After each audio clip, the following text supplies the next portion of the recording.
Hey there, Benzo Warriors. It's neighbor Bob here, coming at you from beautiful northern Missouri, where it's cooling off nicely on 10/11/18. Today's video, here at 7:30 a.m. in the morning, it's a bit early, it's about a letter that or a comment rather, that I just got on the bottom of one of my videos. Let me read it for you. It's by Jeff Galaska, early the other morning. Hey neighbor, just wondering if you had ever heard or experienced your symptoms getting really, in capital letters, really bad before this finally left. I heard it called surge, the last effort of the withdrawal, your body screaming for pills. I really wasn't going to do any more benzo videos because I thought I'd pretty much covered everything that I had experienced in the past. So I was pretty much done on my videos. But I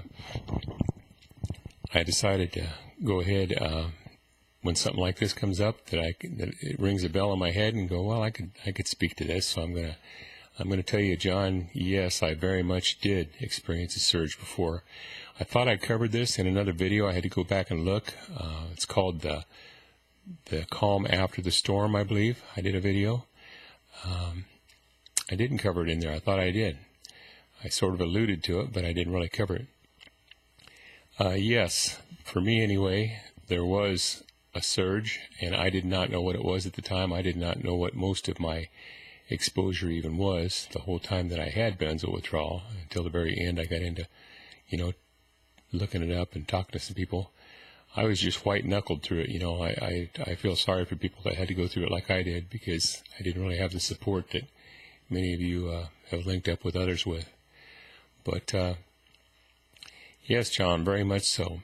I remember, as I said before, I didn't have any windows. Mine was just 8 months of withdrawal and then another year and 9 months of hell. And never seemed to let up. It was just terrible, just terrible to go through. It did, however, in like the very last month. I healed around September 1st of 2017, about over a year ago. And before that morning, I woke up healed. If I remember correctly, progressively for about the last month and a half of my withdrawal, I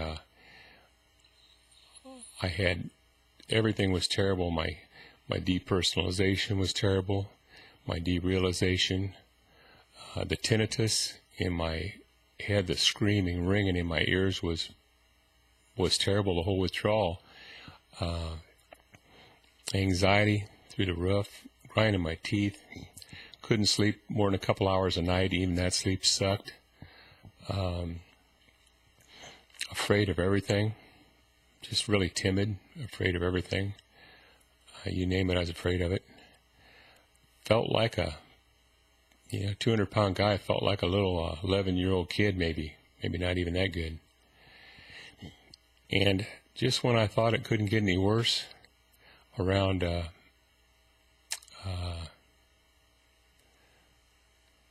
July, late July, early August, before I healed, month and a half before I healed, it ramped up to batshit crazy. I thought to myself, what in the world? This is absolutely unbelievable. Especially, if I remember right, the tinnitus. Oh my goodness. It screamed in my head like 1,000 million horns, just screaming. You could plug your ears. I tried everything. I tried putting my fingers in my ears. It's inside your head, so you can't stop it that way. I knew that, but I did use a non-looping. Go to Amazon, type in non-looping sound machine. They're about $80, a good one. And it doesn't play the same sound over and over because your brain will get used to that. I used to have a looping sound machine. That was a mistake. But a non-looping sound machine, put it on your nightstand right next to you and crank that sucker up loud with something on it like rain or thunderstorms or whatever to take your to distract you from the screaming in your head, because that screaming in my head was so bad. I remember now that I would lay there just like, please make it stop, you know. I thought about maybe if I cut my head off and threw it on the floor, but it would probably still be ringing on the floor. It was so bad. It was absolutely out of this world. So my thoughts on that, I know you said something about maybe a last cry for the drugs. That could possibly be. And the way I like to liken it to is that your benzodiazepine receptors, your nerves rather, these benzos have beat them down for, in my case, 13 years. 2 milligrams of Klonopin, 40 milligrams of Valium, equivalent of 14 years. These benzos have just been hammering my nerve endings, my emotions, had me all blunt. Lost 13 years of joy in my life. People die and I wouldn't even cry, you know. Now I see I watched Dancing with the Stars the other night and I teared up. I'm a big baby now. I'm in touch with my feelings. It's good to have feelings, whether they be happy, sad. But, yeah, it was, I look at it like this. If you think of something being beat down, you know, say you plant some brand new seedlings in the garden, you know, and you don't see them things for, you don't see those things for a couple of weeks or so before they pop to the ground. But I watched a time lapse thing of them popping through the ground. They don't just come up straight like this, you know. They come up bent over, and then they push, and then finally, when they break through that dirt into the sun, in that time lapse, they just go like this. A little end pops up, you know. And that's how I think about what was happening to our nerve endings for myself. So when you're going through a time like that, that is very intense, right toward the end, if you've been, in my case, that happened about 17 and a half, 18 months. People heal at different rates. I've heard 2 years as being an average. Some people, believe it or not, take benzos for 20, 30 years, and they just stop when they're fine. And that's people that probably kind of hurt our cause, unfortunately, because most people aren't that lucky. Most people, it's like crawling through hell to get out through benzos for a long time.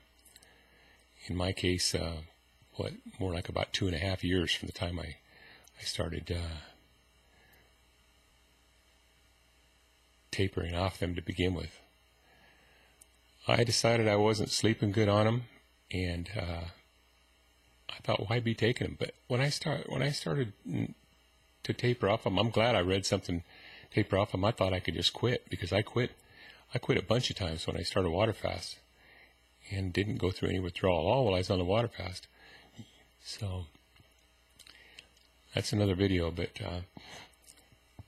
anyway, John, to answer your question there, yes, if things ramp up really, really bad for you, don't get disheartened, because I remember at that point in time, I was at my wit's end. I didn't know what else to do. I thought, I cannot take any more of this. This is just too much. The withdrawal is just too strong. And had I totally not believed in, I totally do not believe in one taking their life, but if I did, it would have been the time I would have took it right there. But I never got that far. So hang in there. Any of you that are experiencing a surge and you've been on your withdrawal for quite some time, it very well may be that you're almost done. And that's why I still to this day do not believe. It's very, very hard for me to believe that I woke up sometime around September 1st. It wouldn't have been exactly September 1st, but it was within that first week of September. And I woke up that morning and I was fine. It's just like I said before, like you just took a light switch and just flipped it off. And all that hell was gone. All the depersonalization, all the derealization, all the anxiety, all the terrible insomnia, all those nagging thoughts and looping thoughts in my head, all gone. It's just like a peace came over me, and it's been so nice ever since then. And it can be like that for you again too. So hang in there, buddy, and everybody else that's experiencing a surge like that. You have to have faith that no matter what, even if that's just a bad wave that you're going through, you got to keep your faith somewhere, because if you don't, you're going to let yourself get down in the woe's me and I'm going to be like this for the rest of my life stage, and that's just not going to help your cause at all. I can tell you that right now. Keep as positive an attitude as you can. I don't care if I know some people now that are just crawling through hell. There's Penny up in Canada, and there's Yvonne over in New Mexico, and there's so many more. So many people I've talked to. Oh, that reminds me. I've done it before, and I'll do it again. There is my email, daddyiniowa@gmail.com. Feel free to drop me a line anytime if you'd like to chat about anything. If nothing else, I understand what you're going through. I'm doing this. I'm not writing a book. I'm not selling anything. I won't sell you any services, anything like that. I'm just doing this because I've been there myself, and I realize that it's nice to have somebody, even nothing else, that understands to talk to sometimes. So if you ever want to drop me a line, feel free. And I'm going to take off for now. I'm going to drive around and do some stuff today. I'm feeling pretty good.